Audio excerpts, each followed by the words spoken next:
would like to begin this little presentation by looking at the practicalities of the construction industry, what the construction industry can do to stimulate jobs, stimulate the industry. There are many things that can be done. Developers can make money by building a human-scale urban fabric, and I emphasize this.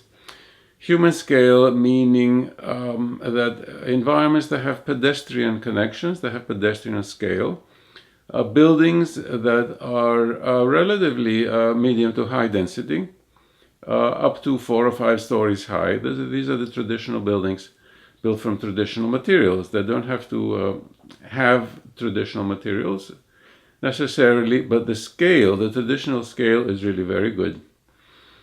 I would recommend staying with these low-rise buildings with only a few exceptions. Because they promote pedestrian movement, if the geometry is right, then life is more pleasant than buildings that are either too high or that are isolated. So the developers working today, first of all, can replace some of the rather ugly and inhuman boxes built in the 1960s. That provides a lot of construction, and upgrading parts that are not as well liked by the residents. I think the general approach should be one of identifying the regions of the city that don't work very well, and then upgrading that region of the city, not replacing it, but upgrading it with the same scale, but with a nicer and more intricate geometry.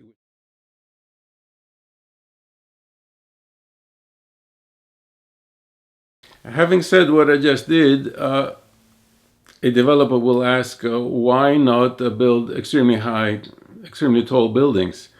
Well, I'm against that. I'm against overriding the traditional 4 to 5 story height limit. There are intrinsic human reasons why this is so. Skyscrapers have tremendous hidden costs that are usually not accounted for, and they pose a financial burden on the long term because of extreme energy consumption. Even skyscrapers that are labeled as sustainable and efficient, these are covers for hidden costs because of the technology required. They certainly do not conserve energy as much as a traditional design of low-rise buildings. What can happen is an unhealthy working arrangement where the municipality allows a developer to build a skyscraper. The developer makes their profit, but then the long-term costs of these tall buildings are a burden to the municipality. So this is not a good working relationship because it skews the expenses onto the city. And another thing that occurs is that a building very high immediately increases the land values of all the adjacent buildings. Those adjacent buildings can be very efficient, very well run, very well maintained, loved by the inhabitants, whether they're residential or business. But a sudden increase in land values almost condemns those buildings for demolition, to be replaced by more skyscrapers. So this is a way to create an unstable situation, threaten very good older buildings with demolition, create congestion, a tremendous strain on the infrastructure, because a very tall building requires connectivity and infrastructure that are simply not there and very expensive to put in. Usually they're not put in. And we see some horror stories in the Gulf states where we have skyscrapers without the infrastructure to maintain those skyscrapers.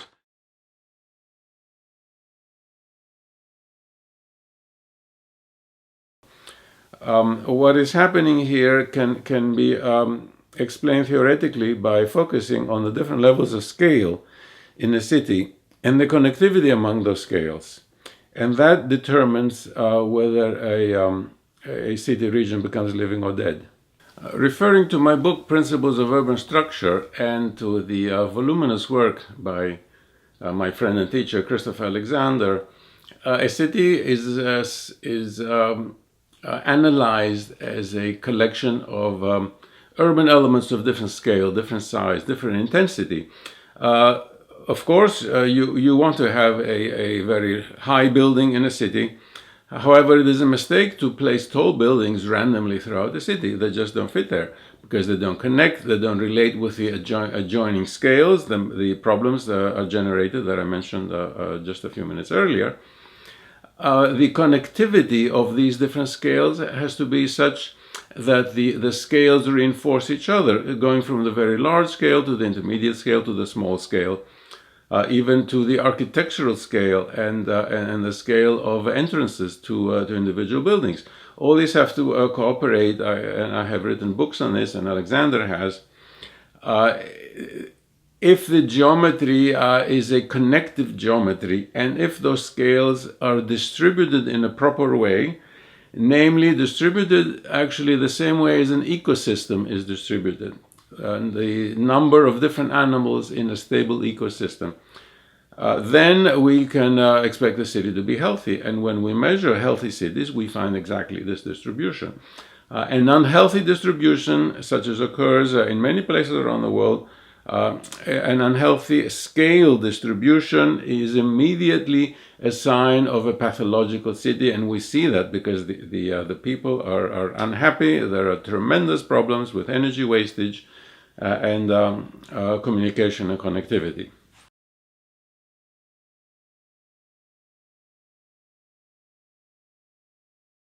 Large natural parks are the lungs of the city.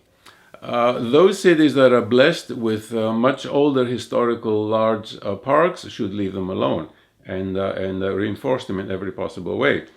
I am aware of tendencies to want to build on those parks, so deals are made that appear good on the surface but are terrible in the long term. Those deals are, we'll take this park and subdivide it into lots and build on the park, and then build some more smaller parks in nearby or in other areas of the city. Well, it doesn't work for many reasons. One reason is that people who build parks tend to have forgotten how to make parks that have a quality so that they're used by residents. Most new parks are not used because of poor design connectivity. When we see new parks, new small parks, built in the last several decades, the qualities are such that people don't feel very comfortable to visit the parks, to walk through them. The connectivity of the park to the surrounding urban fabric is very poor, it's very poorly designed. And that is because the rules for designing parks that are going to be used have been forgotten. They were replaced by other rules that were taught in architecture schools and departments of urban planning. That's a different story. What emerges as a fact when we just look at the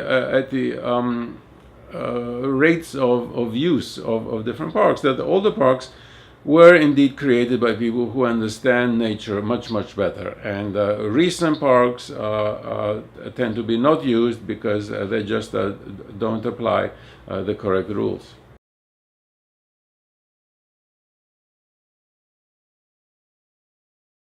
Biophilia is the love of living things, and these are inherited biological needs that human people have to connect with nature, and of course that determines how we interact with plants and with living things.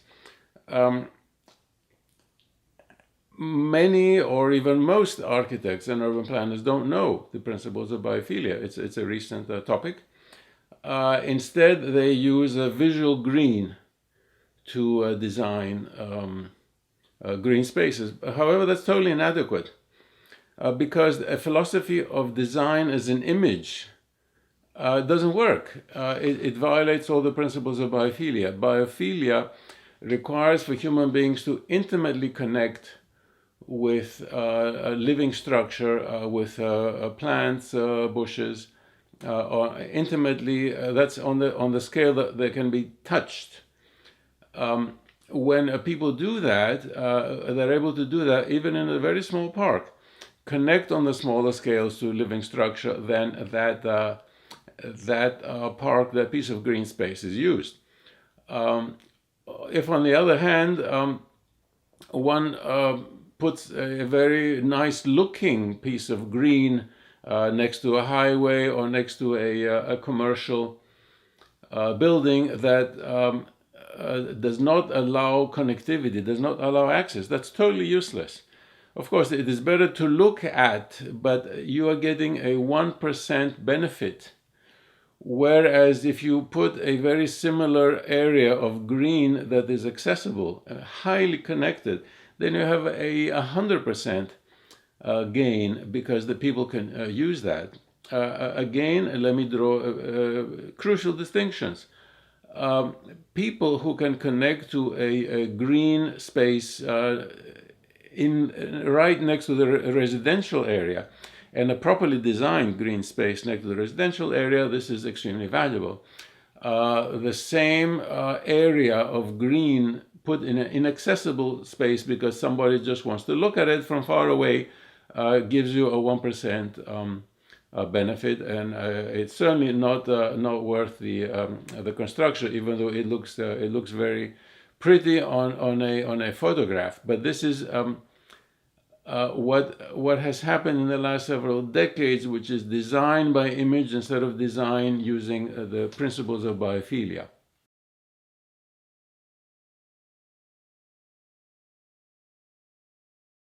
A historic city, a city that has a historic center, a city that has parts of it that are aging, would like to do something to bring itself up to current standards to increase its global visibility. Well, I propose long-term connectivity goals are far better for the people, and namely diagnose where the connectivity is bad in the city and then concentrate on those. And wherever the connectivity is good, leave those parts alone because they're working very well. A municipality can make an investment in upgrading infrastructure, and that means using the building stock that exists, which is the best way of sustainability. Leave buildings alone, don't demolish them and replace them. That saves millions and millions and millions of euros. Upgrade the infrastructure, don't replace buildings that are used and loved very well. Create a fantastic living environment for the citizens by showcasing local artisans and preserving the architecture, traditional architecture, in new forms today, and reproducing traditional architecture. Now, when I say that, some people trained in contemporary architecture schools are going to protest. Well, that's too bad. There is nothing worse than refusing to create a beautiful building using artisanal qualities today, because a culture has those, and if you ban them, as many countries very foolishly have, then you lose all those traditions that are part of the culture, of the history, even of the religion of a country. By using local materials and technology, that is the real answer to sustainability. There are historical, traditional, low technology sustainability solutions. Throughout the world, they are exquisitely adapted to the climate and to the local materials. Certainly, with our vast technological power today and scientific knowledge, we can upgrade those, not replace them, upgrade them and use them today to build very sustainable buildings. I am against throwing all that inherited knowledge away and bringing in very, very costly high technology solutions to sustainability, because, as I said before, they work a little bit, they're very expensive to maintain, and on the long term, they're not sustainable at all.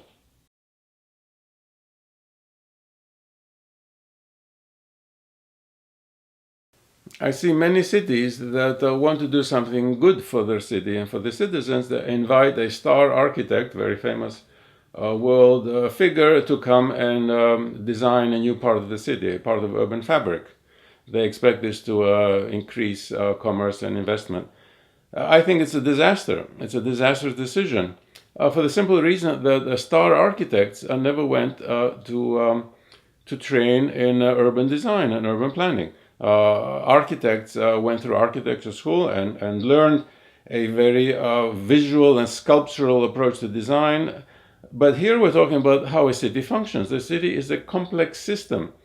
Urban life has a scientific set of rules which have nothing to do with giant sculptures, whereas star architects just produce giant sculptures that may appeal to some and may not appeal to some.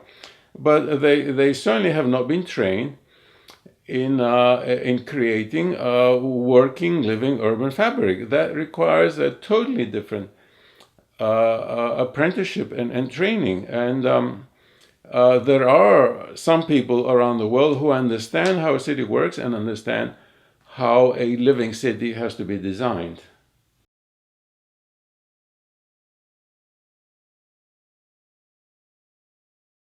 A city may decide to bring in a star architect and ask them to build a building because that building looks very attractive as an image on the computer screen, and that's it may win an architectural competition. However, an older city that has architectural treasures should think twice about doing that.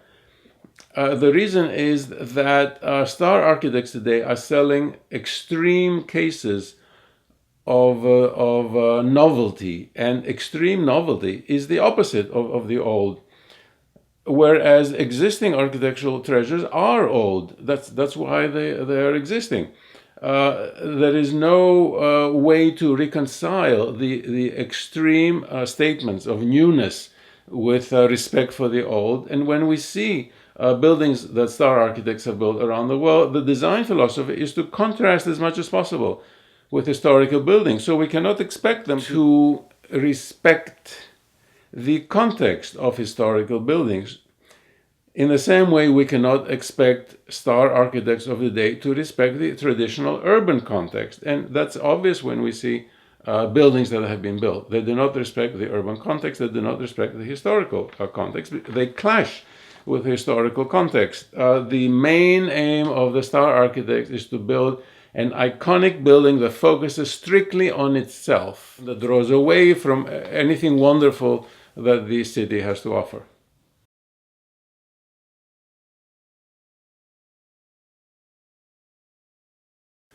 I can hear people saying, however, that a new signature building in our city built by a star architect will boost our city's image and increase municipal revenue. I'm afraid I don't agree with this. Many people expect this because of the media coverage and all the architectural magazines and whatever architects say. But such a building satisfies really only a very tiny elite around the world. This tiny elite likes these buildings, but really these buildings have substantial problems that the elite doesn't like to talk about, other people talk about, but one hears just the good things about such signature buildings. These buildings, again, are cutting edge technologically, but cutting edge technologically means that they're extraordinarily expensive to erect and maintain. They need imported materials, they need upkeep. Anyone who doesn't like what I'm saying can search the World Wide Web for a representative sample of these architects' buildings. Some have been a success, however, others that you hardly ever hear about have degraded, have had costly repairs because they are designed in a way that they're extremely difficult to keep up. Others have brought a municipality that was very eager to get revenue. They have brought the municipality almost to financial collapse. Okay, so if your city wants to build an image signature building by a star architect, will that not draw tourists from all over the world? I'm sorry, there are so many of these strange-looking signature buildings all over the world that there's no reason for tourists to go to your city to see one of them. They can go to not very far away and see such a building, maybe even by the same architect, maybe even a very similar building. So I think it's totally a bad idea.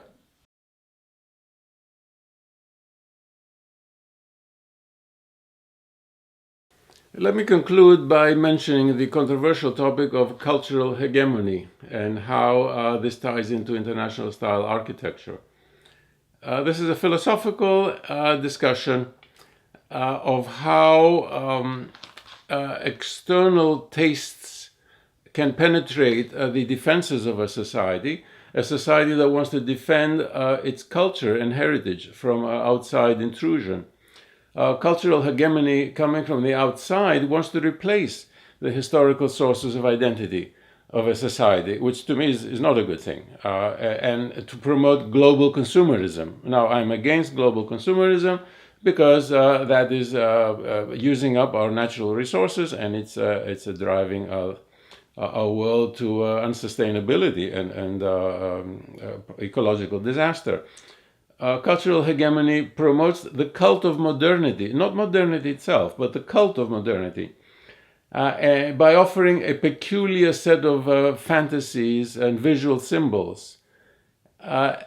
These are very attractive fantasies and symbols. People latch onto them as a way to better their lives, but they don't. It's a commercial, a product, and it creates artificial consumer needs. So that a person then abandons their connection to their tradition and their life and even their country in order to consume these artificially created needs. At the same time, the local artistic and cultural traditions are erased because cultural hegemony forces a country, or not forces, but seduces a country to import external images. And some of these images include the buildings by star architects. Now, one of the principal tools that are used to achieve this is to prey on feelings of inadequacy of a developing country where the state or the city wants to catch up with what they see as happening in the West. But one should not fall for this trick. Another way is to manipulate the media. The media becomes just another means of publicity by spreading news and stories, glamorous stories about personalities, famous architects, the personalities of famous architects. People become enthralled and fascinated by stories of individual architects. They're the same 6 architects all over the world. But this takes attention from the society, from the architectural needs of the society, which are totally different, and to focus it on individual personality of star architects, and then those star architects come in, they are felt to be needed, and they do projects, and those projects don't do anything for the country.